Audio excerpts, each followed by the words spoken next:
Ako po si Miss Winnie at ito ang ating unang kwento.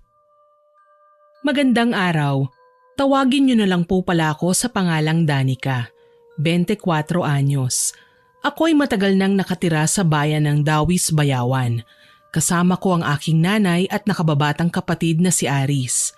Tahimik ang aming buhay kahit simple at salat. Wala na po kaming tatay na ayon kay nanay maaga po kaming ipinagpalit sa ibang babae. Hindi ko na din siya nakikita at hindi ko kailanman nakadaupang palad.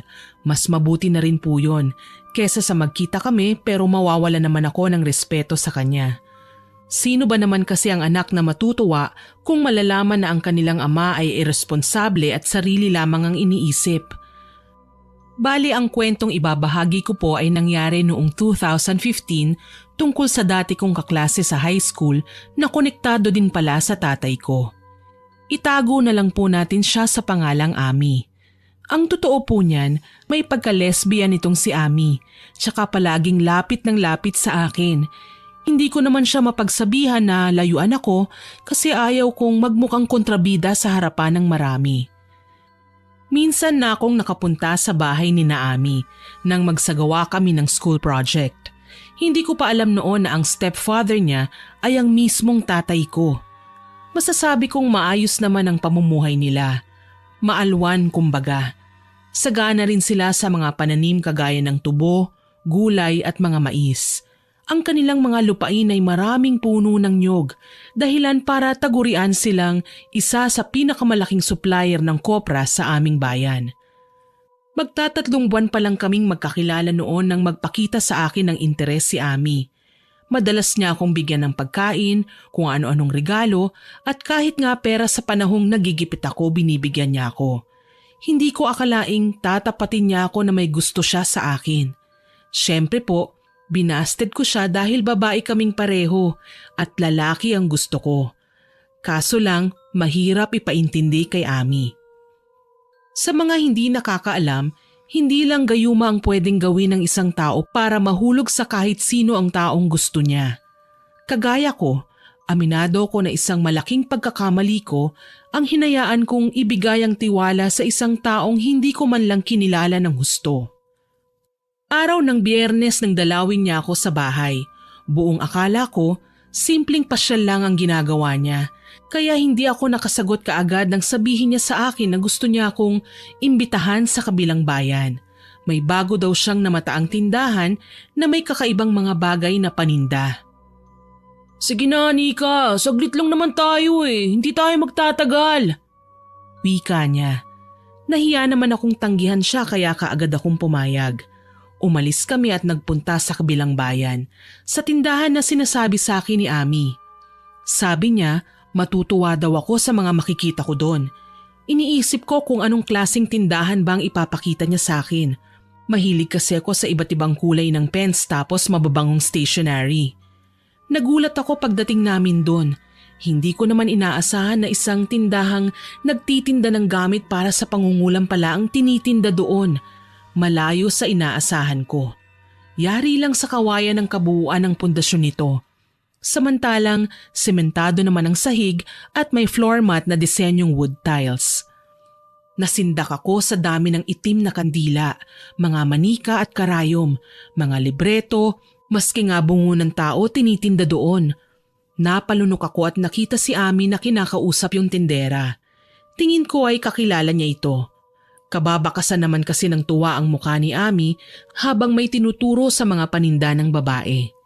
Maya-maya pa, lumapit siya sa akin sabay sabing gayumahin na lang daw niya ako nang sa gayon tuluyan na akong mapa sa kanya. Umiling ako at tumawa. Kahit kinabahan ako ay pinagpalagay ko na lang na joke lang ang sinabi niya. Nang mga sandaling yun, hindi ko po talaga alam kung ano ang iisipin ko sa kanya. Lantaran na niyang pinagmamalaki ang pagkagusto niya sa akin na hindi naman dapat. Ayaw ko talaga sa kanya. Kaya nakapagdesisyon na ako na layuan siya ng araw din yon. Hinintay ko na lang na maging abala siya sa pamimili at nagkunwari akong pa-text-text lang sa labas. Napansin ako ng tinderang kausap niya pero ngumisi lamang ito at hindi na ako pinansin. Nang makitang hindi na siya nakatingin sa akin, agaran akong pumara ng masasakyan at walang paalam na iniwan siya. Basta, ang isiping nais niya akong maging kasintahan ay sobra nang nakakakilabot para sa akin. Mabuti na lang hanggang sa makarating ako sa bahay ay walang sino man ang nakasunod sa akin. Kaagad akong nagkulong sa aking kwarto kahit na panay ang tanong sa akin ni nanay kung ano ba ang nangyari.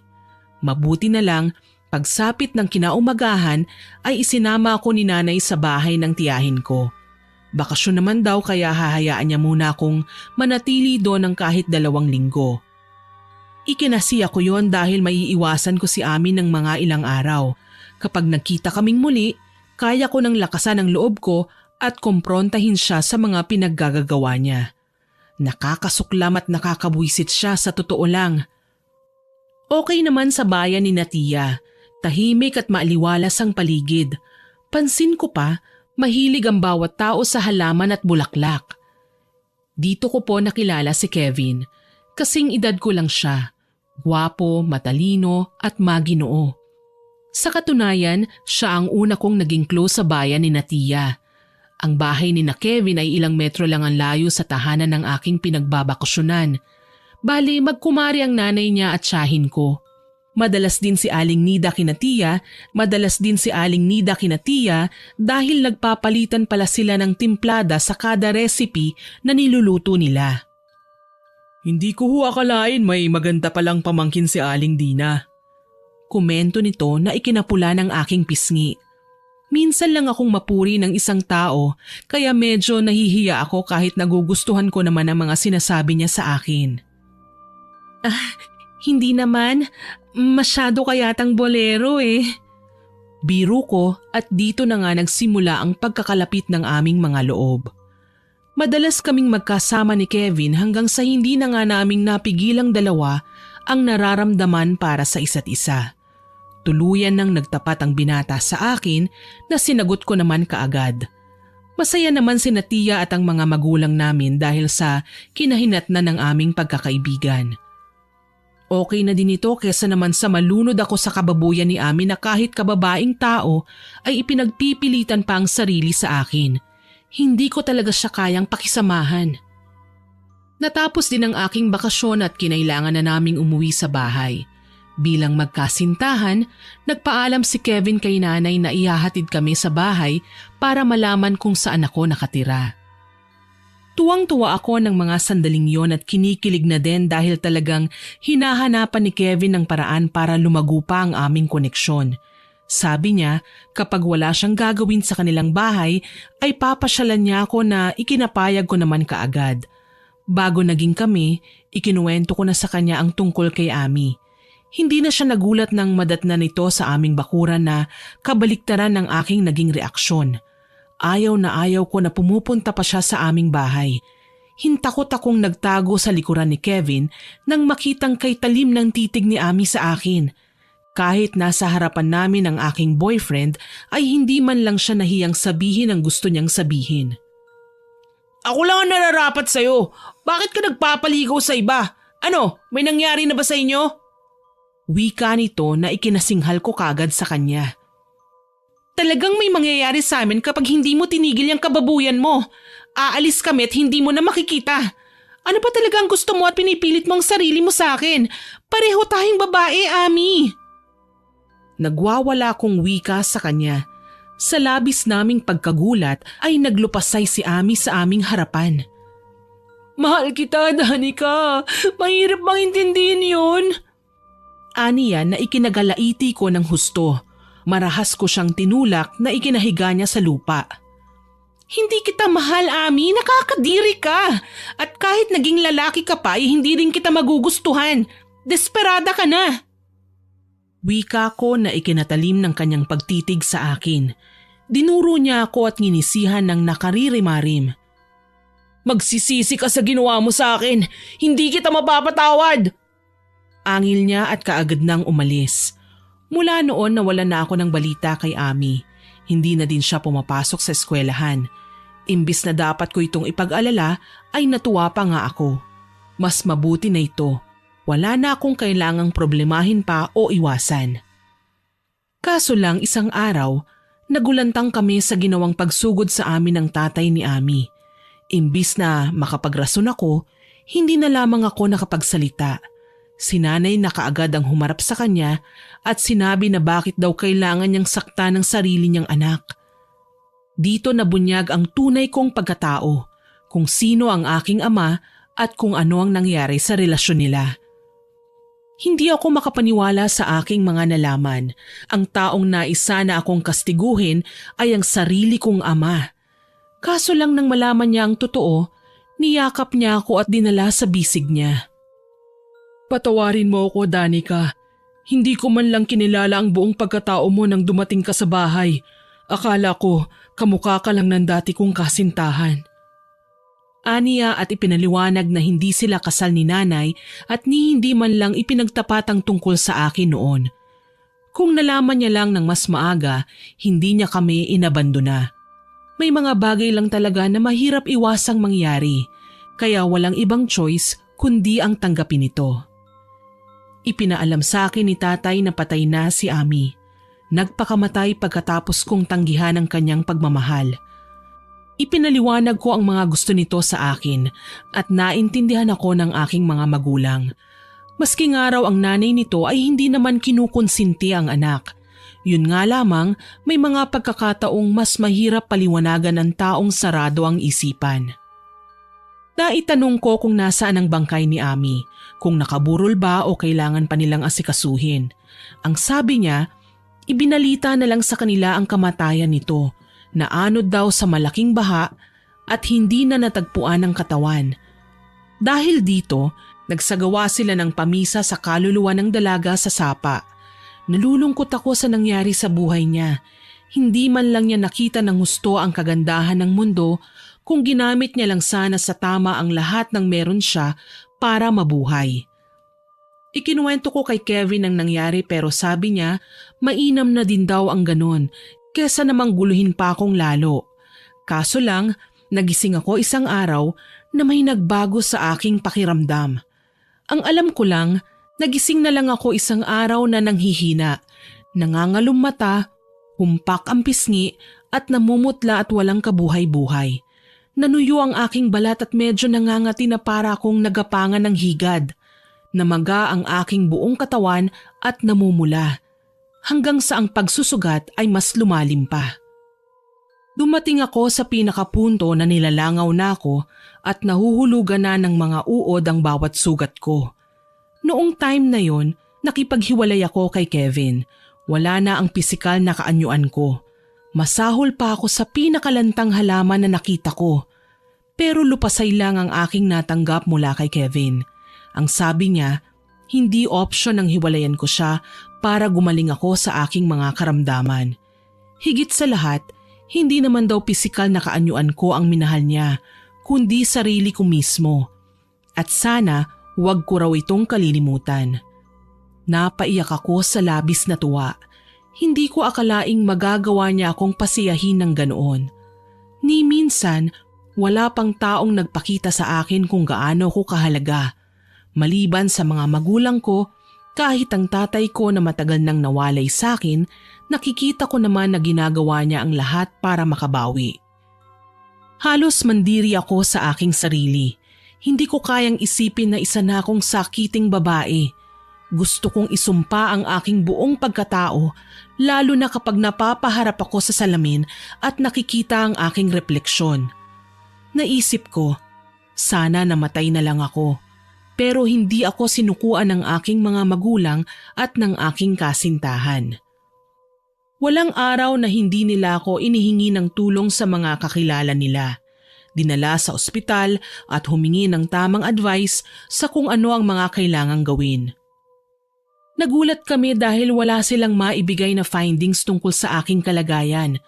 Ang alam ko lang, hindi nila ako binigyan ng pagkakataon na mas lumala pa. Sinubukan nila akong dalhin sa albularyo. Nalaman nga nila na kinulam daw ako. Sa tulong ng iilang kakilala at ng mga dasal nila, naging maayos din kalauna ng kalagayan ko. Naagapan ang muntikan ko ng pagkaagnas kahit nabubuhay pa. Salamat sa Panginoon, nanumbalik na din kahit papano ang aking lakas. Muli akong ginanahang mabuhay. Balik ako sa pag-aaral at labis itong ikinatuwa ng karamihan sa aking mga kaklase. Hindi ako makapaniwala na mararanasan ko ang pinakamatinding dagok sa buhay ko na akala ko hindi ko na malulusutan pa. Unti-unti kong nabawi ang aking lakas at kaayusan ng aking kalusugan. Magpapasko noon nang muli kong marinig mula sa aking mga kaklase ang tungkol kay Ami. Hindi raw pala basta lumapit sa mangkukulam ang babae para gawan ako ng masama, kundi si Ami mismo ang kumulam sa akin. Ang sabi nila, may binili raw na mga gamit pangkulam si Ami sa kabilang bayan kung saan niya ako isinama noon. Kinilabutan tuloy ako. Paano kung may mga iniwang misyon si Ami sa tinderang naroon sa tindahan? Posible kaya na kulamin niya ako ulit? Wag naman sana. Nagpasalamat na lang ako sa kanila at nagpasyang puntahan ang nasabing tindahan. Nagulat ako dahil sarado ito at hindi na raw binubuksan.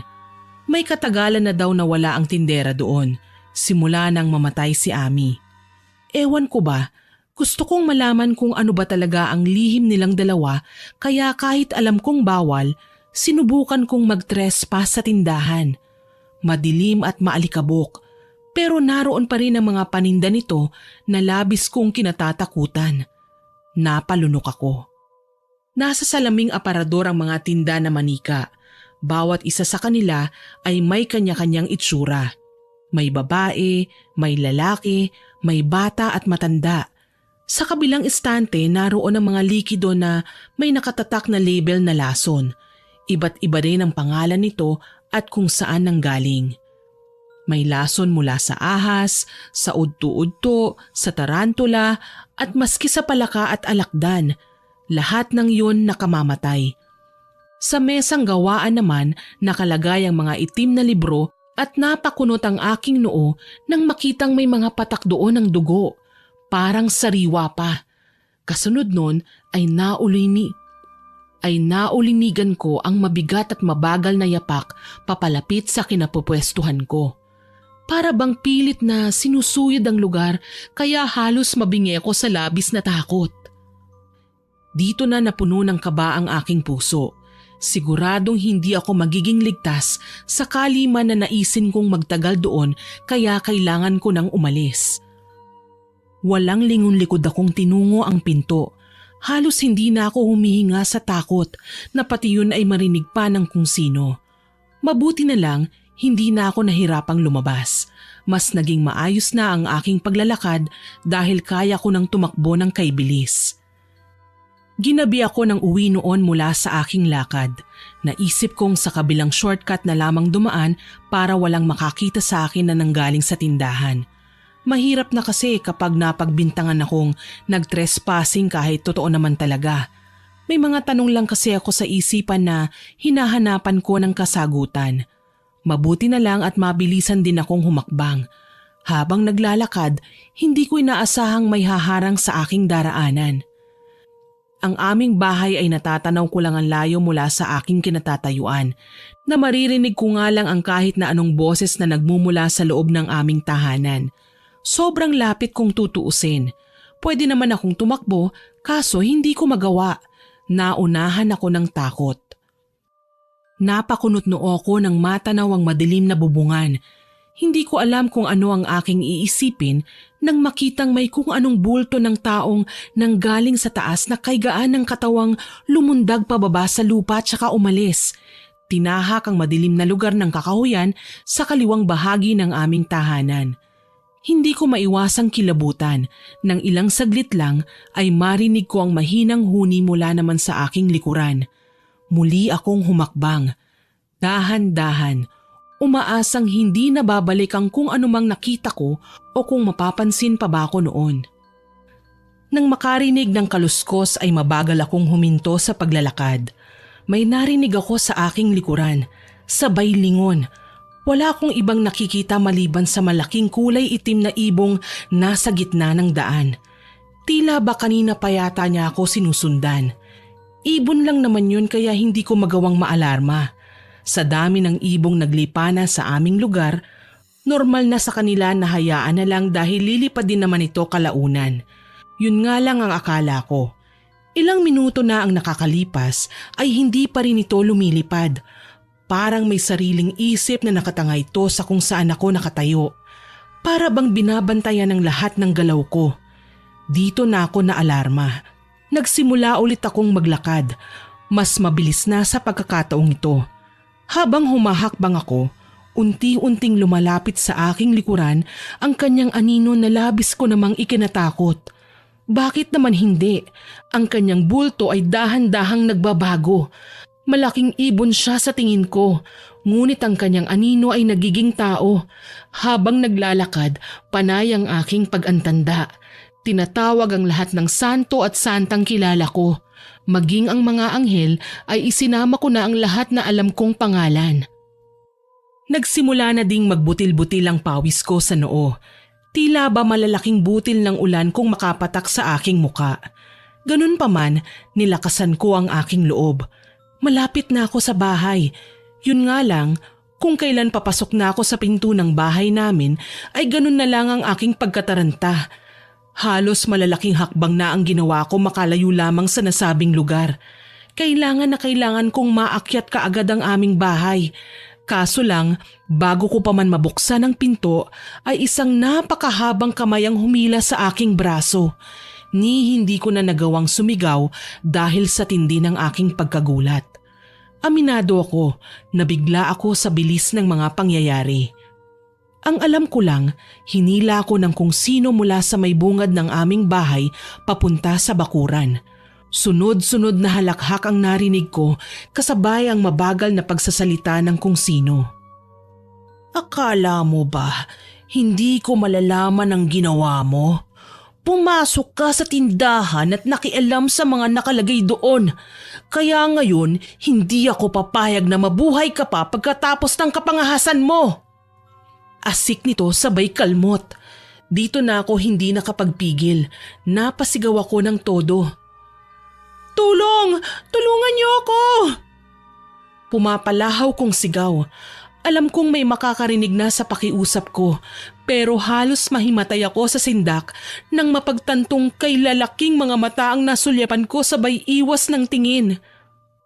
Kahit sumigaw ka ng sumigaw, walang makakarinig sa'yo! Hinawakan niya ako ng maigi kaya sinubukan kong magpumiglas. Bitiwan mo ako! Hindi ako sasama sa'yo! Walang yaka! Sa dami ng bibiktimahin mo ay ako pa talaga! Nang gigigil kong wika na kahit walang nakakarinig sa akin kagaya ng sinasabi ng aswang ay sinubukan ko pa din manlaban. Tinulak ko ang nilalang sabay sipa. Napaatras siya. Hindi yata napaghandaan ang gagawin ko. Tsaka ako sinamantala ang pagkakataong makatakbo. Sinubukan niya akong mahabol sabay pinalawit ang mahaba niyang dila sa katawan ko. Sinubukan ko ulit na manlaban pero inangilan niya lang ako kasabay ang pagkalmot ng matalas niyang kuko sa aking balat. Napasigaw ako pero hindi na ako makapagsalita. Inunahan ako ng takot. Pakiramdam ko, binusala ng bibig ko at hindi ko man lang magawang ikalma ang sarili ko. Naghuhuramentado sa kaba ang aking dibdib pero wala akong magawa. Sinubukan kong muling makipagtagisan sa kanya ng lakas kaso lang talagang hindi ko siya magawang talunin.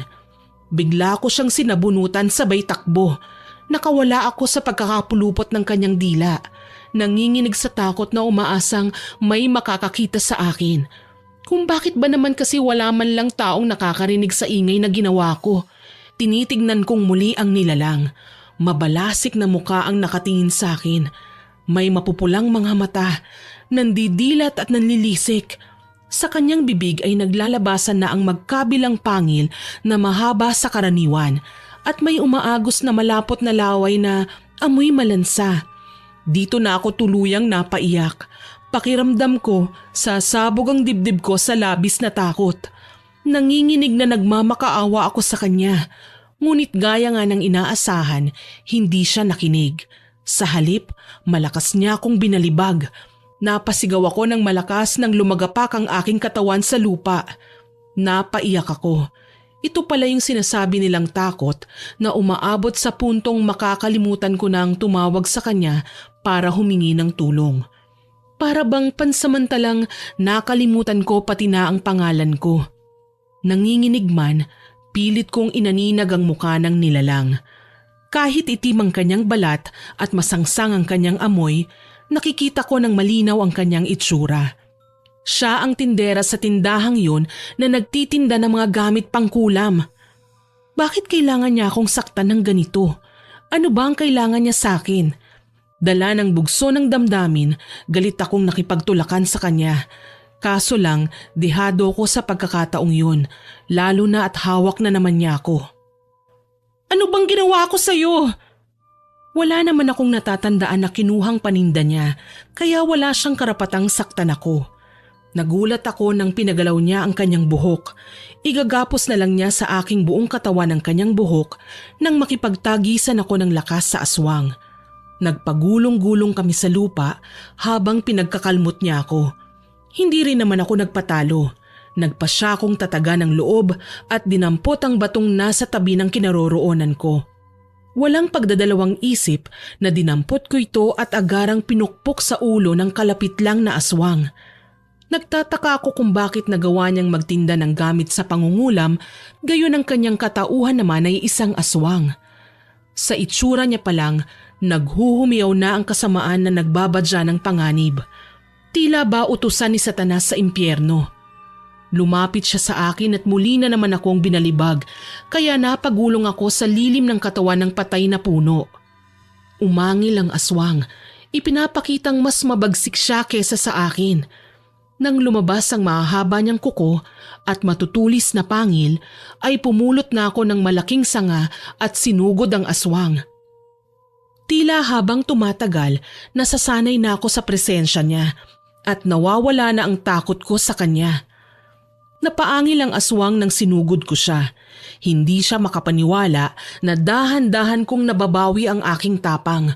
Walang babalang inatake ko siya ngunit humaba ang kanyang dila at tinusok ito sa aking dibdib. Nahirapan ako sa paggalaw pero muli akong bumawi. Ginawa ko ang lahat, mapaiksi lang ang kanyang madulas-dulas na dilang naghahanap ng paraan para makapulupot muli sa akin. Napasigaw ako sa labis na takot. Lulundagan na niya ako nang makita kong tumilapon siya sa malayo. Nagtatakang sinundan ko siya ng tingin. Napalingon din ako pabalik sa pinanggalingan niya. Nakita ko si Kevin, may hawak na malaking itak. Mukhang siyang nanakit sa aswang dahilan para tumilapon ito. Napaiyak ako nang sa wakas may nakakita na nga sa akin. Dali-dali niya akong dinaluhan at niyakap. Danica, anong nangyari sa'yo? Nag-aalalang tanong sa akin ni Kevin. Umiyak muna ako tsaka pinakalma ang aking sarili. Nang mahimasmasan na ako, alam ko nang magagawa kong labanan ulit ang aswang. Kaso lang, nagulat ako nang makitang wala na ito sa kinabagsakan niya. Kev, nawawala ang aswang! Nakatakas siya! Sigaw ko kaya napalingon-lingon din siya sa paligid. Baka sa kanyang muka ang pagtataka kaya naman gayon na lang ang takot na kanyang nadarama. Nagmamadali niya akong inalalayan papasok sa bahay. Hayaan na natin ang aswang. Alam ko naman na makakahanap pa din tayo ng paraan para mabalikan siya. Nakilala mo ba ang mukha niya? Tanong ni Kevin sa akin. Oo, nakilala ko. Siya ang tindera sa kabilang bayan, yung tindahan ng mga gamit sa pangungulam. Wika ko na ikinatango niya. Maging si nanay ay nabaghan nang malaman niyang kanina pa ako humihingi ng tulong sa kanila. Buti na lang talaga, nagawa ni Kevin na marinig ako. Dahil kanina pa pala niya ako hinihintay. Sabi pa nga niya, wala daw siyang nakita kanina eh. Mga pahampas-hampas lang daw ng hangin. Kabisado niya ang ganon, kaya kumuha siya ng asin sa kusina at sinabuyan kami kaya niya ako nakita. Pati na ang aswang na nakikipagsagupa sa akin. Buti na lang talaga at nakita ka nitong kasintahan mo. Kung nagkataon baka napahamak ka na. Hindi ko mapapatawad ang sarili ko kapag may nangyari sa'yo, anak. Maiiyak na wika ni nanay, kaya sinabi ko sa kanya na ayos lang naman at kaya kong panatilihing ligtas ang aking sarili. Nabigla lang talaga ako kanina kaya hindi ko napaghandaan ang mga nangyari. Kung ganon, kailangan nating malaman ang dahilan kung bakit kanya gustong saktan. Wika sa akin ni nanay. Inalala ko ang lahat ng mga nangyari sa akin. Ang tungkol sa pagtatapat ni Ami ng pag-ibig, ang pagkakasakit ko na nalaman kong kinulam pala ko, ang tindahan ng mga gamit sa pangungulam, ang pagpupumilit ng aswang na tangayin ako ay tila ba may koneksyon sa lahat. Ang pinakamatinding dahilan, ang kamatayan ni Ami. Alam ko yun. Kinabukasan, inalam namin kung ano ang pagkatao ng babaeng yun na nais akong patayin.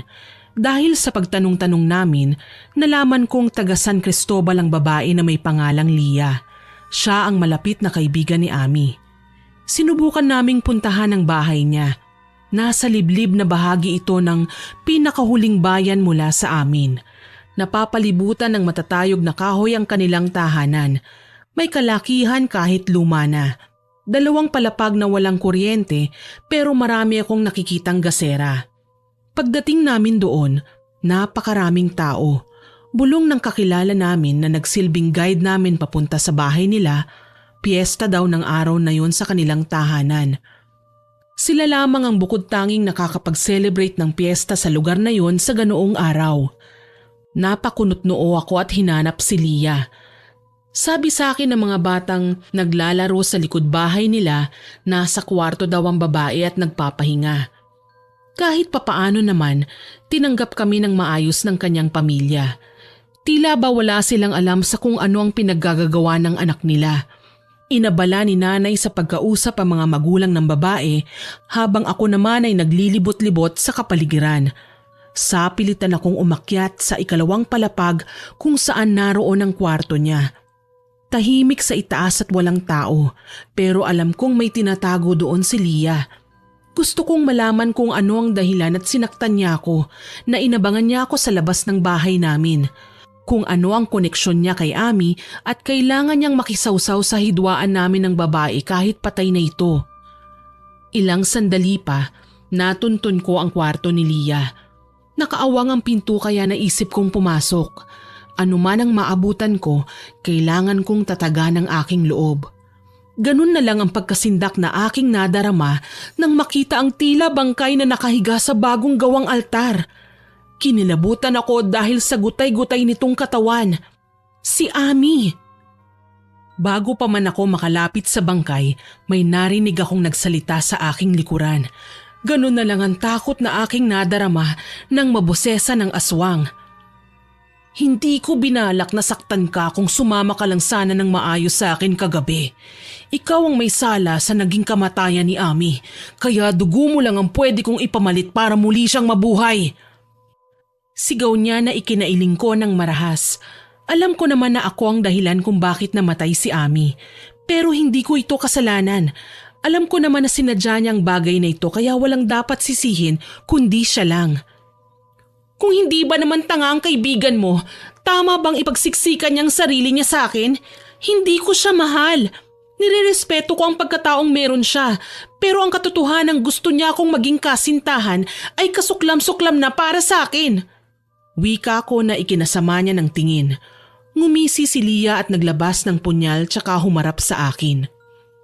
Kung ganon, mas mainam na pag-isahin ko na lang kayo ngayon pa lang nang sa gayon sumaya naman ang kaibigan ko habang nagliliwaliw sa impyerno.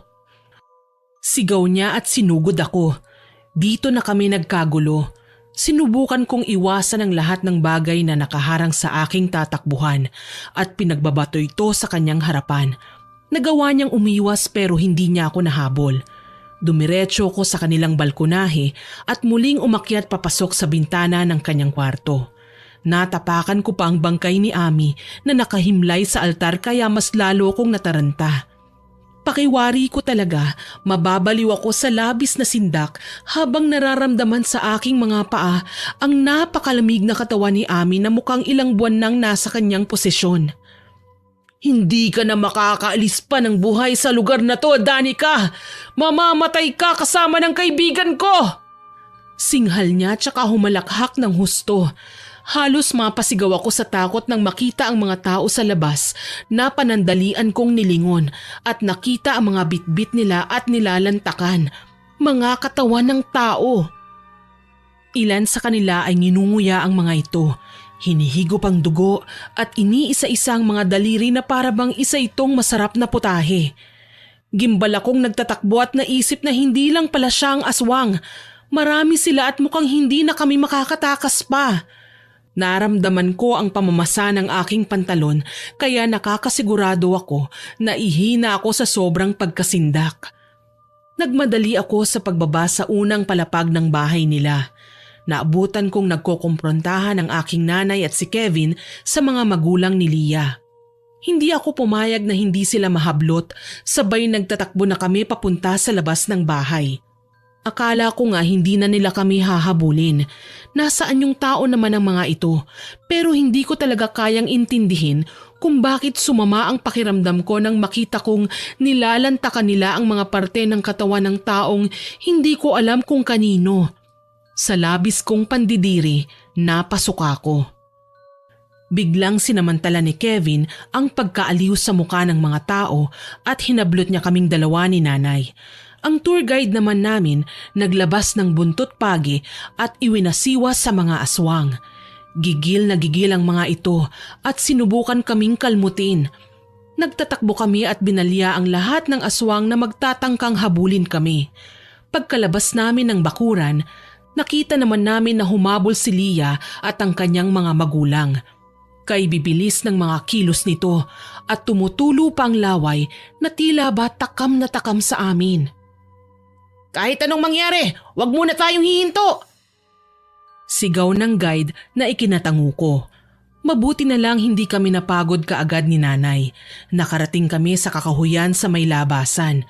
Akala ko nga magiging mahirap sa amin ang makalayo, pero nakita ko sina tatay kasama ang iilang barangay tanod na may dalang itak at mga pangontra. May asin at karit, kasama na ang bagakay na kawayan at tansong punyal. "Tumakbo na kayo! Kami nang bahala rito!" Sigaw ni tatay at sumugod sila kasama ang iilang kalalakihan na may dalang sulo. Nagulat na lang ako nang magsigawan ng mga tao kina Leah. Mukhang nanlaban sila at may sinaktan kaya napilitan ng mga kasamahan ni tatay na gamitan sila ng pangontra at dahas. Hindi nagtagal, natigil na din naman ang kaguluhan. Duguan si tatay na bumalik sa amin pero hindi naman siya sugatan. Tilamsik daw yon ng dugo ng mga sinaktan nilang aswang habang pasa nila ang bangkay ni Ami. Napatay sa engkwentro ang mga kasamahan ni Leah, maging ito at ang mga kasamahan nito. Ayon kina tatay, matagal na daw nilang hinahanap ang grupo ni Leah na nambibiktima ng iilan pang barangay sa aming bayan. Mabuti na lang nasupil nila ang nasabing grupo para matigil na ang kanilang kasamaan. Maging si Ami din daw ay naging biktima ng mga nasabing nilalang. Ginamit nila ang kahinaan nito para ialay ang sarili sa kapakanan na mapasa kanya daw ako na hindi naman nangyari. Nagpasalamat ako sa kabutihang loob ni tatay. Kahit papaano, pinatunayan niya na totoo ang pagmamahal niya sa amin. Nagkaayos naman din sila ni nanay at nagkalinawan sa lahat ng gusot na dati pang naging problema nila. Sa dami nga ng mga pinagdaanan namin, naging malinaw sa akin na minsan nakakasira ng buhay ang labis-labis na kasakiman. Yun naman talaga ang tawag sa kunwari ay pag-ibig na inaalok sa akin ni Ami. Isang obsesyong nakakabaliw at hindi dapat na kinukonsinti. Sa ngayon, masaya na kaming nagsasama ni Kevin. Ikakasal po kami sa susunod na buwan. So far, wala na kaming kababalaghan na nararanasan at masaya na kaming namumuhay ng aking pamilya. Hanggang dito na lamang po ang aking kwento. Maraming salamat sa pakikinig. More power po sa inyong channel at God bless. Heto naman po ang ating ikalawang kwento. Magandang araw. Ako si Riley, 22 anyos. Ang kwentong ibabahagi ko po sa inyo ay nangyari nito lang taong 2022 sa bayan namin sa Canlaon. Buong buhay ko, Hindi ko kailanman naranasan na makihalubilo sa mga elementong tawagin na lang natin na mga engkanto. Kaso lang, iba ang naging kapalaran ko. Lahat ng mga nilalang kagaya ng nabanggit ay minsan nang naging normal sa akin. Bale nakapagtapos po ako ng pag-aaral sa kursong commerce. Sa isang presteryosong paaralan na pinapasukan ko ng estudyante pa ako, nakilala ang mga kaibigan ko na sina Emmy, Kyla, RG at Ken. Naging malapit pa kami sa tunay na magkakamag-anak. Sa katunayan niyan, halos kada linggo sila nasa amin para mamasyal, makipagbanding at magyayang mamasyal. Pinakahuling nagawa namin ay ang mag-discover ng mga wonders sa aming lugar. Bali mahilig po kaming tumuklas ng mga kakaibang lugar na hindi pa namin talaga na ipapaalam sa ibang tao. Itong lugar na ito ay isang kuweba na sakop lang ng lupang pagmamayari ni Papa.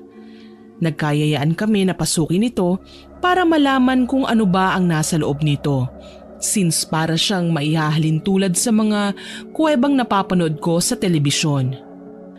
Ang goal lang namin ay makalikha ng video na pinapalabas namin through social media at syempre, bonus na lang kung sumikat kami. Higit sa lahat, umaasam kami na may makikitang ginto dahil marami na kaming naririnig na balita sa aming mga kapitbahay na kadalasan daw ang lugar na tulad ng kuweba o mga huhukayin pang lokasyon ay nakikitaan daw talaga ng mga mahahalagang bagay. Nang araw na yon, planado na namin ang oras ng pag-alis, maging kung ilan kami ay napagkasunduan na din. Maraming sasama, kaya aabot kami ng 15. Ang kailangan na lang, magpaalam kay Mama at Papa. Kaya naman, sinamantala ko nang masaya silang nag-uusap sa garden noong mga oras na yon para siguradong hindi sila tatanggi. Ma, Pa, pwede ko po ba kayong makausap? Tanong ko nang makalapit. Ngumiti si Mama sa akin at naunang sumagot. Bakit anak? Anong sasabihin mo? Tanong niya sa akin. Nahihiyang kinamot ko ang aking ilong tsaka sinimulan sabihin ang aking sadya. Nagkasundo po kami ng aking mga kaibigan na pasukin yung kuweba sa may lupain natin. Safe naman po yun, hindi po ba? Wika ko na ikinatawa naman ni Papa. Abay, bakit naman? Wala namang exciting sa lugar na yun ah. Sagot naman ni Papa. Totoo naman yun. Minsan na kasi nilang pinasok ng tiyuhin ko ang lugar na yon pero wala naman silang makita kundi puro bato. Kaso lang, iba pa din yung kami na mismo ang makakatuklas. Pumayag naman sina Mama dahil nalaman nila na marami kami. Ewan ko ba, siguro mas naisip nila na hindi na delikado dahil malapit lang din naman ang bahay namin sa kuweba. Pagsapit ng tanghali, lumarga na nga kami ng aking mga kaibigan kasama ang mga kakilala at malalapit sa kanila na kamag-anak. Dumiretso kami sa kuweba sa may lupain namin ni Papa. Kumpleto kami sa mga baon noon. May biskwit, delata, may tent at tubig. May mga punyal din kami kung sakali man may makita kaming nilalang o hayop na balak naming atakihin. Ang mga cellphone ay full bat pa at lahat kami ay may hawak ng flashlight. Bandang 1:00 na ng hapon nang magsimula kaming pumasok sa loob. Sa pagkakaalam ko, hindi ito may kalakihang kuweba. Kung tutuusin nga nasa 1 oras lang ay malilibot na namin ang kabuuan nito. Kagaya nga ng sinabi ni Papa ay puro bato ito. Wala na ba talaga tayong matutuklasang iba rito, Ray? Tanong sa akin ni Kyla. Lumabi lang ako at umiling. Wala talaga. Para lang naman itong taguan kung sakali. Walang lalabasan at walang ibang matatagpuan likuan. Basta lakad lang kami ng lakad. Mamaya naman, babalik din kami sa aming dinaraanan at lalabas na parang walang nangyari. Ang mga kasama namin ay may kanya-kanyang kuha na ng litrato gamit ang kanilang mga cellphones. Medyo maingay din talaga kami lalo na at panay ang kwentuhan ng iba. Ni hindi ko man lang sila nabalaan na kahit sanay ako sa lugar na yon ay bawal pa din ang magtawanan ng malakas lalo na at alam kong kahit papano may ibang nananahan sa kuweba maliban sa amin. Malayo-layo na kami nang mapansin kong parang hindi naman kami nakakarating sa dulo. Akala ko ba 1 oras lang ay malilibot na namin ang nasabing lugar. Nagtaka ako nang mapansing kulang na din ang aking mga kasama. May nawawalang 2. Tinanong ko tuloy si Emmy na nasa aking likuran. Nasaan pala ang iba? Baka nahuli lang, malay natin umihi o nagbawas. Sabi nga namin sumunod na lang kasi baka malanghap namin yung amoy. Alam mo na, kulob dito sa loob. Nakangiwi pang wika nito. Ilang sandali pa, nagtaka ko ng ibang klasing daanan na ang natatanaw ko sa unahan. Parang papalabas na kami sa kuweba. Sigurado naman akong wala ng lagusan sa kabilang daan. Kung saan kami pumasok, dun din kami lalabas. Teka Ray, kala ko ba wala ng ibang daanan? Saang bayan naman to papunta? Tanong ni RG na ikinalunok ko. Literal na wala talaga akong ideya sa kung ano ba talaga ang nangyayari. Kaya sinubukan kong magpatiuna at nakita ang malaking tindahan sa may labasan. Mukhang may tindahan doon. Subukan nating magtanong. Wika ko sa kanila kaya nagsisunuran naman ang iba. Binilisan namin ang paghakbang hanggang sa marating na namin ang malaking tindahan. Maganda ang pundasyon ng tahanang ito. Halatang matibay at ginastusan. Maraming halamang may mamahaling bulaklak. Yung mga nakikita ko sa social media na binibenta ng milyones. May nakita akong tindera na nilapitan ko kaagad. Isa itong Ali. Sa tansya ko ay nasa 30 years old. Nakapusod ang buhok at magara ang suot na duster. Medyo may pagka-Espanyola. Maputi ang balat at maamo ang mukha. May ipit siya sa buhok na kulay ginto. May suot din siyang mamahaling relo na agaw pansin talaga sa amin. Sinulyapan ko kung anong oras na, pero nagulat ako nang makitang nakahinto sa 2:00 ang kanyang orasan. Sinubukan ko tuloy tignan kung anong oras na sa aking sariling relo. Kaso lang, mas lalong dumoble ang kunot sa aking noo nang makitang nakahinto din ito sa 2:00. Magandang araw po sa inyo. Bati ko na ikinatango kaagad ng ginang. Umiti naman ito sa akin bagamat nagtaka din nang makita kong panay ang tingin sa orasan. May problema ba, iho? Tingin ko mga dayo kayo. Taga saan ba kayo at mukhang marami kayo? Tanong nito kaya muli akong sumagot.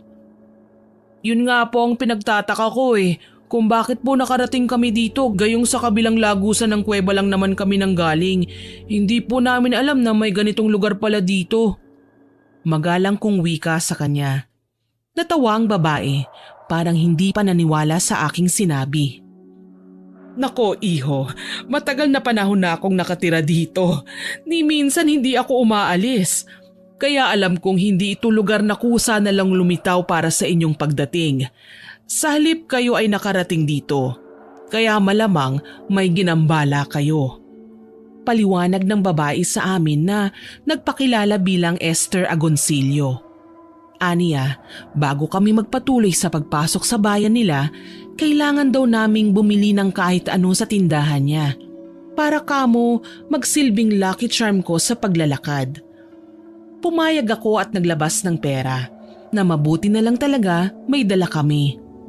Kaso lang, sa muli kong paglingon, wala na naman ang iba naming kasama.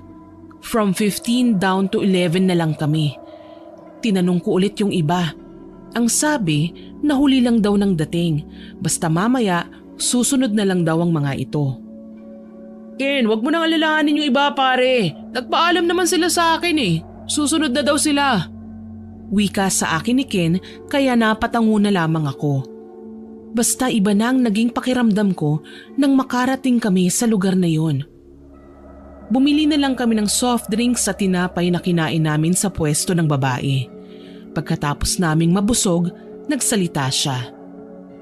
May baryo pa sa unahan nitong kalsada at piyesta ngayon doon. Nagkakasiyahan ng mga naninirahan at kung mapapadaan kayo, pwede naman na paunlakan ninyo ang imbitasyon nila. Huwag nga lang kayong kakain ng kahit na anong itim. Saad niya sa akin. Nang mga sandaling yon, napagtanto ko na iba nga ang lugar na napuntahan namin. Para bang nagawi kami sa bayan na hindi nararapat sa amin. Tumango na lamang ako bilang pagsang-ayon sa sinabi ng ginang. Para naman kasing binibigyan niya ako ng babala. Nasa amin na lamang yun kung ang gagawin namin ay maniwala at sundin ang sinabi nito. Maraming salamat po sa paalala, Aling Esther. Malaking bagay po ito sa amin. Wika ko na ikinatango naman niya. Naku, wala yun iho. Sa tagal ko na din kasing narito, hindi ko na mabilang kung pangilan kayo sa mga naligaw. Pero tiwala naman ako na makakalabas din kayo. Basta magpakatatag lang kayo at magtiwala sa may lalang sa lahat ng may mga buhay sa mundo. Ang mahalaga, wag na wag kayong maghihiwalay. Bilin nito. Tumango kaagad ako at nagulat nang may iabot siya sa akin. Ano po yan, Aling Esther? Tanong ko at tinanggap ang binigay niya sa akin. Ito ay isang klase ng bato na kapag dinurog mo, malalaman mo kung ano ba talaga ang tunay na anyo ng lugar na kinaroroonan ninyo. Kapag sa tingin mo ay nakakalimot ka na, hawakan mo na lang ito ng maigi at huwag bibitawan.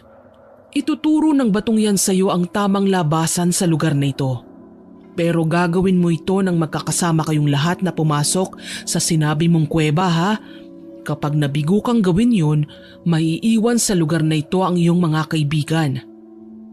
Wika ni Aling Esther. Nagpasalamat naman kaagad ako. May kaliitan lang naman ang batong yon na pahaba at kasing liit lang ng daliri, pero imposibleng mabitawan ko ito kapag hawak ko. Ang sabi pa niya, hindi ang soft drinks o ang tinapay ang binili namin, kundi ang batong binigay niya sa akin. Ang mas nakakawirdo pa sa matanda, ayaw niyang tumanggap ng perang papel. Mas gusto daw niya ng barya. Nagpasya kaming magpatuloy na sa paglalakad. Nagpaalam na kaagad kami kay Aling Esther at tiningnang muli ang kanyang malaking tindahan. Para may remembrance kami sa kabutihan niya ay nagpaalam ako na kung pwede ko ba siyang kunan ng litrato kasama ang buong lugar. Pumayag naman ang ginang kaya nagawa ko siyang picturan. Tuluyan na nga kaming umalis pagkatapos nun. Iilang minuto ulit kami sa paghakbang nang magulat ako sa pamumutla ni RG at ng 4 pa naming kasama. Para silang may nakitang hindi namin nakikita. Bakas sa kanilang muka ang takot habang palingon-lingon sa paligid na animoy hindi nila kami nakikita. Uy RG, ano bang nangyari sa'yo? Tanong ni Kyla. Alam naming nagsasalita si RG pero hindi namin alam kung bakit parang nilalamon niya ang letra ng kanyang mga salita. Hindi tuloy namin siya maintindihan. Para siyang na-stroke na parang hindi naman. Ilan din sa mga kasamahan namin ay katulad din ni RG, parang nawawala sa sarili. Para silang may nakikita na wala naman sa aming kinaroroonan. Para mapakalma ang lahat, sinubukan naming bumalik sa tindahan ni Aling Esther para makahingi ng tulong. Walang sabi-sabing tumakbo ako papunta roon dahil madali naman itong matunton. Wala naman kaming nilikuan. Kaso lang napatda ako nang makitang naging bakante ang loteng kinatitirikan ng bahay at tindahan ni Aling Esther. Wala na ang nagagandahang mga bulaklak, ang sementadong balkonahe at ang tindahan. Tanging lupa na lamang na may talahiban ang naiwan. Mas lalong sumakit ang aking ulo sa labis na pagkalito. Naalala kong binigay niyang bato at dudurugin na sana. Kaso lang wala sa tabi ko ang aking mga kaibigan. Kung totoo man ang sinabi sa akin ni Aling Esther na ituturo nito ang tamang daanan, makakauwi din kaagad kami. Tutal nabibilang ko naman kung mga ilang oras na kaming nagliliwaliw sa banyagang lugar na ito. Nasa 4 na oras na. Hindi na masama kung hihintayin namin ang iba, kaya bumalik ako sa kinaroroonan ng aking mga kaibigan. Sinalubong ako ni Ken. Medyo okay na si RJ pre, kaso lang nagtataka pa din ako eh. May nahuli akong kataga na binanggit niya. Ano daw ang meron sa liwanag? Tapos gutom na daw sila. Sana daw makalabas na sila ng kuwebang yun. Wika niya kaya kinilabutan ako. Para bang nakikita ni RG ang tunay na itsura ng kuweba. hindi itong nakikita namin ngayon. Para bang kami lang ni Nina, Ken, Kyla at Emmy ang nasa maliwanag at maaliwalas na lugar na yon. Ang iba din kasing kasamahan namin ay nagaya kina RG. Iba na din ang mga pinagsasabi at maski yata ang nakikita. Ang isa nga nakita naming ngumunguya pero wala namang ipinasok sa bibig. Ang nakakasindak lang, sapilitan namin siyang pinaluwa at nakita ang nadurog na isda mula sa tabang na tubig na kinakain niya. Diyos ko, bakit siya may nguyang ganyan? Hindik na tanong ni Emmy na napakamot sa braso ko. Nung mga sandaling yun, wala akong ibang naitanong sa aking sarili kung hindi patay na ba kami. Ibang-iba na kasi ang mga nakikita namin sa paligid eh. Parang hindi na tama. Dito na ako nagsimulang mag-alala. Mukhang hindi simpleng pagkaligaw ang nangyari sa amin. Tila ba may nagmamaniobra na ng pagkakaligaw namin. Ipinagdasal na lang namin na sana magsibalikan lang papalabas ang mga nawawala naming kasama nang sa gayon umusad na lang kami. Ito lang naman ang alam kong tamang gawin eh. Nagsihanda na kami sa paglalakad at inalalaya ng mga tulala naming kasama. Nakakapaglakad naman sila ng maayos. Yun nga lang, iba ang nakikita ng kanilang mga mata kesa sa nakikita namin. Ni hindi nila kami kinakausap. Silang 5 na parehong may nakikitang iba sa aming nasisilayan lang din ang magkakausap. Ray, parang may nagkakasiyahan doon oh. Baka pwede tayong humingi ng tulong? Suhestyon ni Emmy. May natatanaw nga kaming kabahayan sa di kalayuan. May mga tao at mukhang may handaan. Naaliw kaming lahat at saglit na nakalimutan ang aming problema. Agaran kaming nagpunta sa lugar na yon at sinubukang lumapit sa mga tao. May malaking paarkong disenyo ang kanilang lugar na may nakalagay na Happy Fiesta. May naririnig din kaming malamyos na musika at nakita naming kay gaganda at gwapo ng mga tao sa lugar na yon. Isa sa kanila, nakatuksido at maputi ang lumapit sa amin. Magandang araw, ako si Earl, ang duke sa bayang ito. Mukhang kayo ang mga dayo. Ano ang may paglilingkod namin sa inyo? Tanong nito. Hindi ko maiwasang kilabutan sa taglay niyang kagandahang lalaki. Para bang habang tumatagal na tinititigan sila ay mistulang nakakatakot na. Magandang araw, Sir Earl. Kami po ay naliligaw. Nagbabaka sakali lang kami na matulungan nyo. Wika ko kaya ngumiti sa amin ang lalaki. Oo naman, matutulungan namin kayo. Pero sana, hayaan niyo muna akong pagsilbihan kayo. Mukhang pagod at malayo ang inyong pinanggalingan. Kahit man lamang sana mainit na kape ay maihandog namin sa inyo. Kakaiba ang pananalita nito, kaya pinilit kong makisabay para naman magkaintindihan kami. Pinapasok niya kami sa malaking arko at tumagpas kami sa animoy guardhouse na naroon. Ang kaninang matamlay na kalsada at mukhang papunta sa probinsya ay napalitan naman ng modernong istruktura. Nawala ang baku-bakong daan at naglalaylayang sanga sa paligid. Naging aspaltado na ang daan. Maraming ilaw, nagkikislapan ng mga naglalakihang gusali at may magagarang bahay. Ang mga tao doon ay nakabihis mayaman, tadtad ng mamahaling alahas at kung ano pang kilalang diamante. Sa bawat gilid ng kalsada, nakahimpil ang mga mamahaling kotse na mas makintab pa yata sa salamin. Napahawak sa aking magkabilang balikat ang 2 babae, sina Emmy at Kyla. Ray, anong klaseng lugar ito? Bakit parang nakakatakot? Oo nga, parang hindi na totoo. Sigurado ka bang talagang buhay pa tayo? Sabi ni Emmy. Tipid akong ngumiti sa aking mga kaibigan. Oo naman, naniniwala akong buhay pa tayo. Kung hindi, bakit magkakasama pa din tayo ngayon? May nangyari lang, sigurado ako. Pero alam kong hindi to parte ng kamatayan natin na inaakala ninyo. Simula kanina, naglakad naman tayo, hindi ba? Walang nagkasugat, walang nadapa o nagalusan. Paliwanag ko sa kanila. Tumango na lamang ang mga kasama ko at ipinanatag ang kanilang mga loob. Alam ko naman na pwede silang kabahan, mabalisa o mag-alala. Pero isa lang talaga ang maipapangako ko sa kanila. Magiging ayos din ang lahat pagkatapos ng pangyayaring ito. Sinundan na lang namin si Sir Earl at nakitang pinatuloy niya kami sa isang bungalow na bahay. May kalawakan yun at mukhang namimintana ng maayos. Manatili muna kayo dito ng mga ilang oras. Magpahangin kayo kung ayaw niyong makisali sa kasiyahan namin sa labas. Wika ng lalaki kaya napatango ako. Siyempre naman, dayo lang kami. Nakakahiya kung bigla na lang kaming mag-gate crash sa party. Salamat po, sir. Sabay na wika ni na Emmy at Kyla. Napalingon naman siya sa aming mga kasama.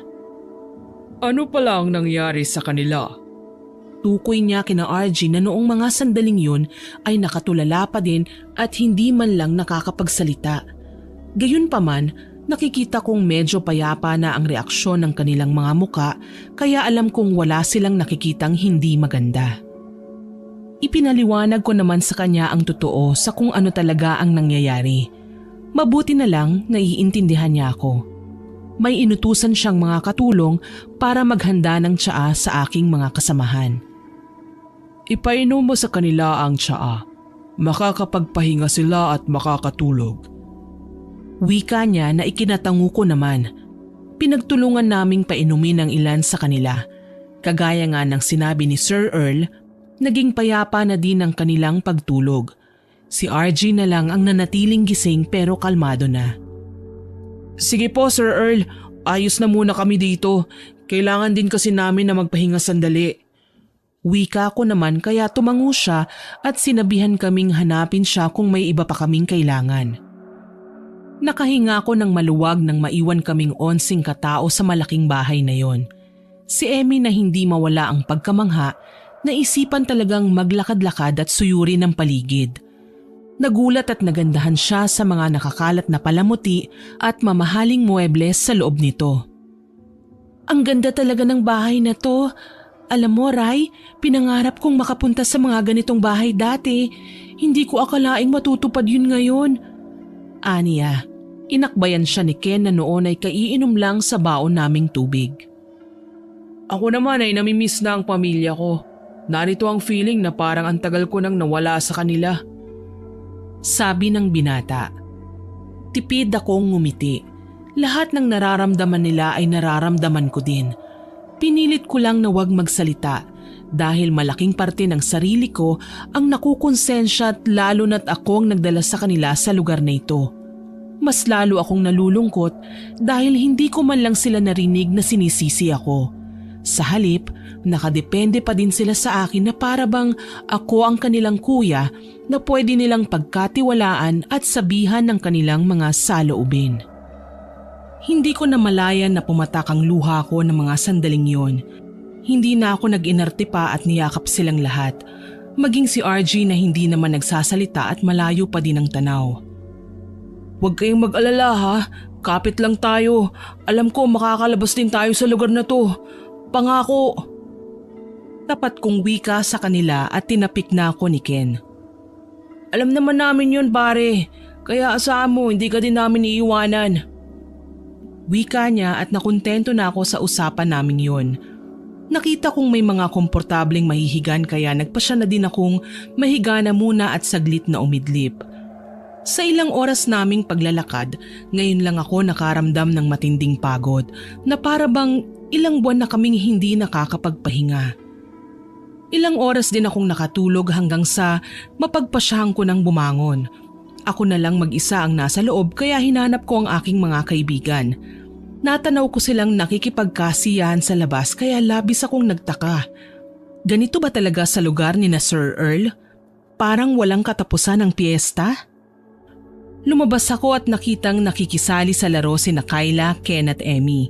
Iilang premyo na nga din ang kanilang natanggap dahil sa sunod-sunod na pagkapanalo. Si RG naman nakaupo lamang sa isang tabi at malayo pa din ang tanaw. Pero medyo bumubuti na ang pakiramdam. Ilan sa mga taong naroon ay nilalapitan sila.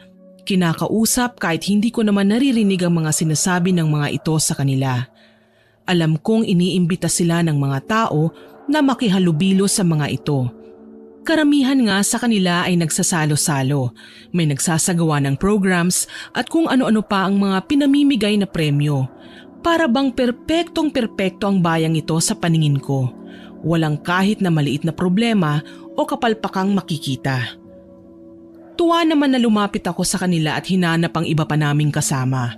Ang sabi ni Kyla, medyo mabuti na din daw ang pakiramdam ng mga kasamahan namin. Nagagawa na ngang makipag-usap at makisalo sa pagkain. Sa katunayan, nasa selebrasyon sila ngayon sa bahay ni Sir Earl. Sinubukan kong puntahan sila kaso lang sinundan ako ni Kyla. "Riley, sandali!" Aniya kaya napahinto ako sa paglalakad. Nilingon ko si Kyla tsaka siya tinanong kung ano ba ang problema.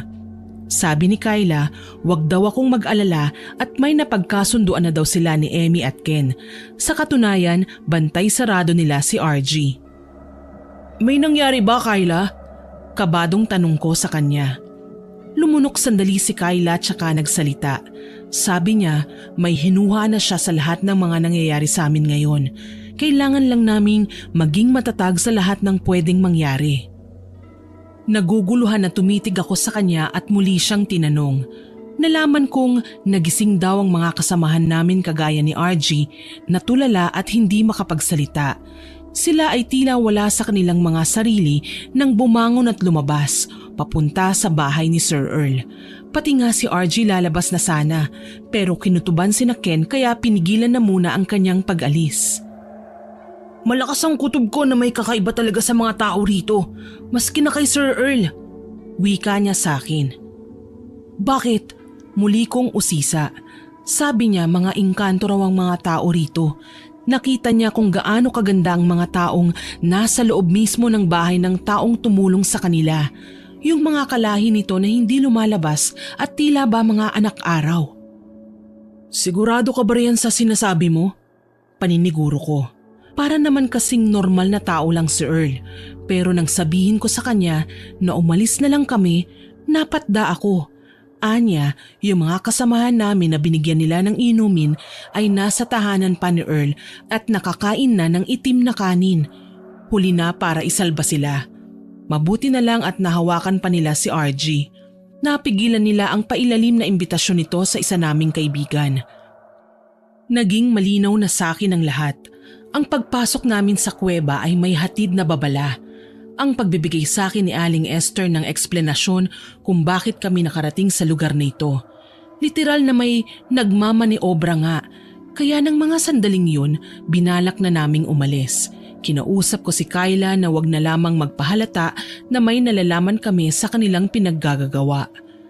Nang muli kaming lapitan ni Earl, nagulat ako nang sabihin niyang nakipag-usap raw sa kanya ang aking mga kaibigan. Magpapaiwan daw ang ilan sa kanila sa lugar na pinuntahan namin. Sinubukan kong magreklamo pero hindi ko naman magawa. Naunahan ako ng pagsasalita ng mga kasamahan namin.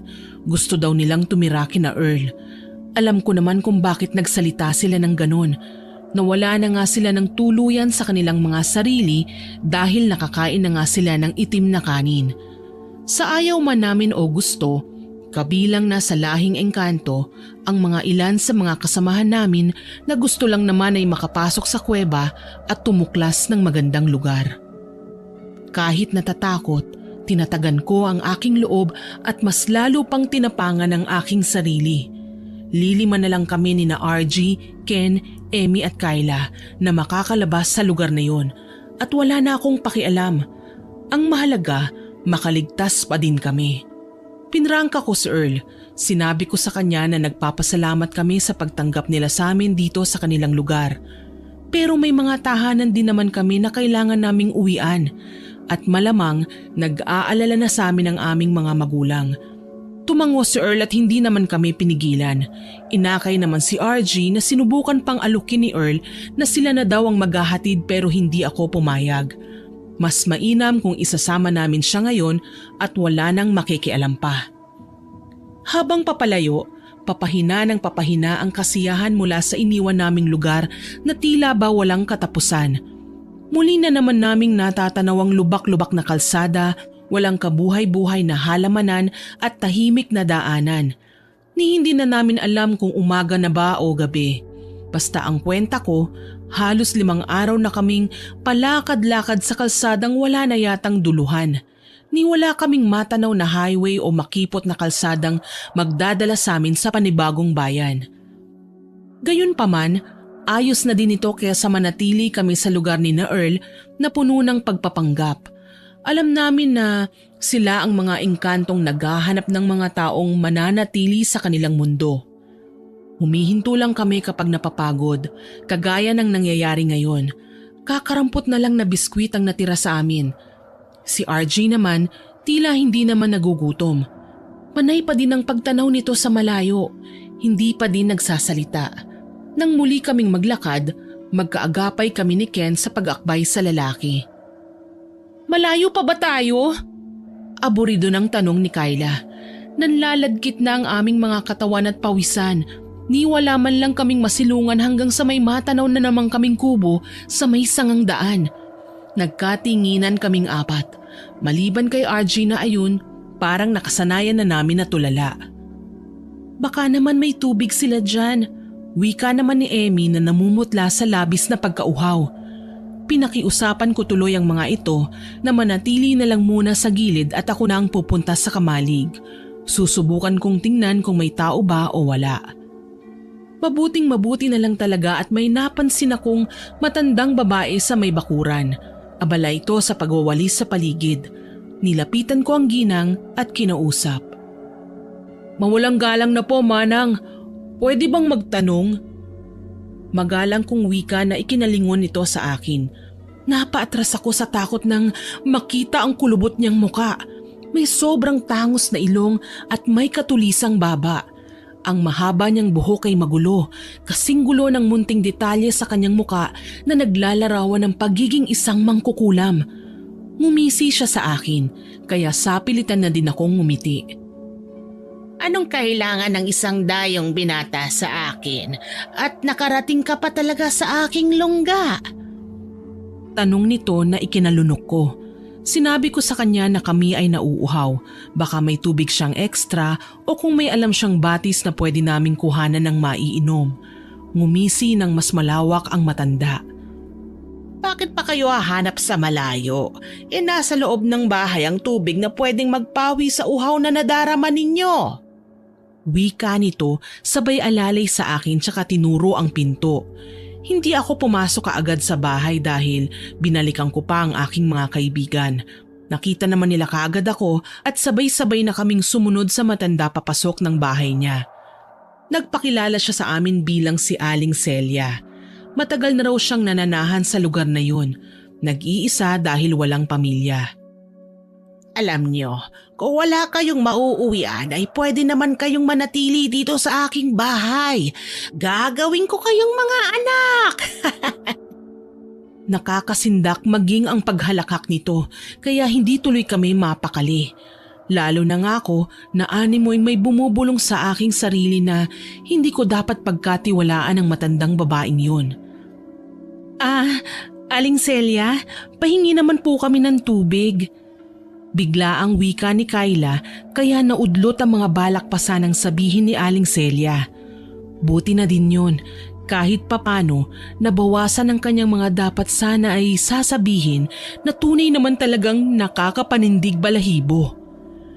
Pinaghanda niya kami ng mga baso at tubig sa pitsyel.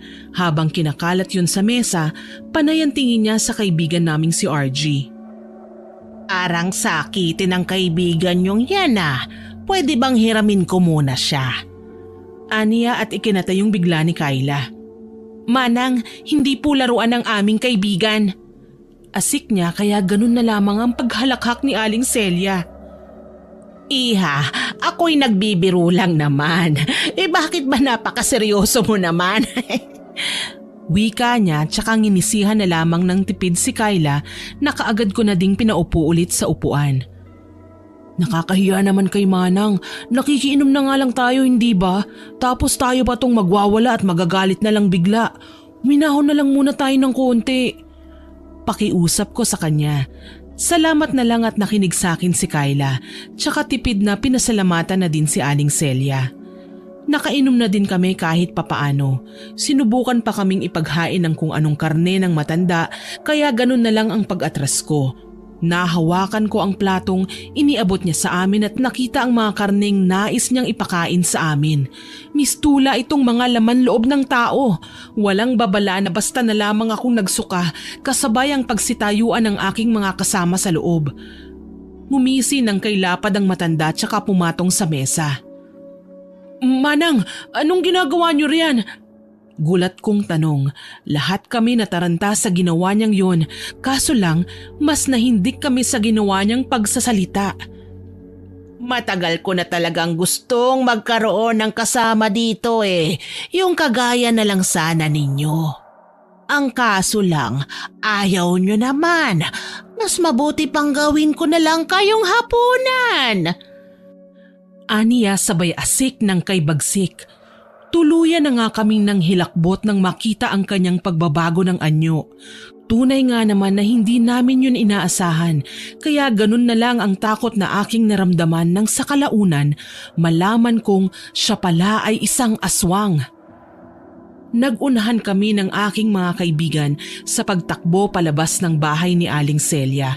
Hindi na kami nag-abalang uminom pa ulit o kahit na alam kong hindi pa naman talaga kami totoong nakapagpapahinga ng tama. Mas lamang ang pagnanais namin na makaligtas mula sa tiyak na kapahamakan. Lumayo kami sa bakuran at naghawak-hawak kamay na tumakbo habang akay-akay namin si RG. Wala na akong pakialam kahit na magkandada pa kami. Ang mahalaga, magawa naming lumayo sa aswang. "Ano bang nangyayari sa atin? Una, engkanto, tapos ngayon naman, aswang?" Hinihingal na wika ni Emmy. Umiling ako. "Wag naman sana. Hindi ko magagawang lumaban ng sabayan sa kanila. Alam mo naman na mga normal na tao lang tayo kumpara sa kanila na mga nilalang na mula talaga sa dilim." Sigaw ko at sinadyang paglapitin ng aking mga kaibigan. Talagang hinahabol kami ng aswang. Hindi ko nga alam paano ipagtatanggol ang sarili ko sa kanya. Kaya nang sumagi sa aking isipan ang tungkol sa binigay na bato ni Aling Esther, ay hindi na ako nag-aksaya pa ng oras. Kaagad ko itong dinurog sa mismong kinatatayuan namin. Ang mga ingay na nilikha namin, dahan-dahan na naging kulob. Sa bawat pagsigaw namin, nag-e-echo ang aming mga boses hanggang sa bigla kaming nakaalala. Paglingon-lingon namin sa paligid, nasa kuweba na ulit kami. Para bang hindi naman kami umalis doon. Kabadong tinignan ko ang aking mga kasama. Kagaya ko, nakatayo din lang ang mga ito at mukhang natataranta. Umatras ako at nakita ang itsura ni RG dahil siya ang una kong nasilayan. Umiiyak siya, bakas ang takot sa muka at nagsasalita. "Riley, Ken, Emmy, akala ko hindi na kayo babalik sa dati. Kyla, salamat sa Panginoon at naging maayos na kayo." Wika niya sabay wala sa wisyong humagulgol. Nagulat ako at hindi ako nakapagsalita. Siya itong nawala saglit sa kamalayan at natulala. Bakit ngayon kami itong nababaligtad sa pagkakasabi niya? Habang nagpapaliwanag, nagulat ako nang mapagtantong halos pira-piraso na lamang ang damit namin. Hindi na din kami malinis tingnan at halos mamutla na kami sa labis na kaputian. Yon ang napapansin ko dahil sa labasan na nasa unahan at nakakaabot sa amin ng liwanag. Napaiyak ako at ang aking mga kaibigan. Walang sino man ang matinong makapagpapaliwanag sa kung ano ba ang tunay na nangyari sa amin sa loob ng kuweba. Sa buong durasyon na magkakasama kami sa loob ng malamig at madilim na lugar na yon, marami ang nawala at naging saksi si RG sa paglalakbay namin na walang katapusan. "Nakalimutan ko na kung anong araw na at umaga pa ba o gabi. Mahiwaga ang kuwebang ito dahil basta na lang may nagliliwanag sa bawat sulok at hinihigo pa mga kasamahan natin para bang dinadala sila sa ibang dimensyon. Ako nga muntikan nang sumama nang wala na akong makausap dahil puro kayo tulala. Pero nagugulat ako na sa tuwing tatangkain kong lumakad palayo, hinahawakan niyo ako ng mahigpit." kwento ni RG sa amin. Nakakagulat man, nagawa pa din naming makalabas sa kuweba. Yun nga lang, nalaman naming 9 na buwan na pala kaming nawawala. Akala ng mga magulang namin, patay na kami. Ang mas nakakapanindig balahibo pa, sa ibang bayan na kami nakarating, ilang milya ang layo sa Canlaon. Ang makapagpapatunay lang na totoo ang aming mga nakita at naranasan ay ang kamerang dala ko na kinalkal kagad namin ng litrato. Tinumbok ko ang larawan ng tindahan ni Aling Esther na una naming nakita at nangilabot ako ng husto nang makitang isang groto pala yun at ang Aling Esther na katabi kong nakatayo ay rebulto ng mahal na Birheng Maria. Marahil may mga nagambala talaga kami sa kuweba at tinangka na kaming kunin, pero ginabayan kami ng Panginoon at itinuro sa tamang daan pauwi. Hanggang dito na lamang po. Maraming salamat at God bless po sa inyong channel. Naway nagustuhan nyo ang aking ibinahaging kwento. Hanggang sa muli, ako po si Miss Winnie, nagpapasalamat sa inyong pakikinig.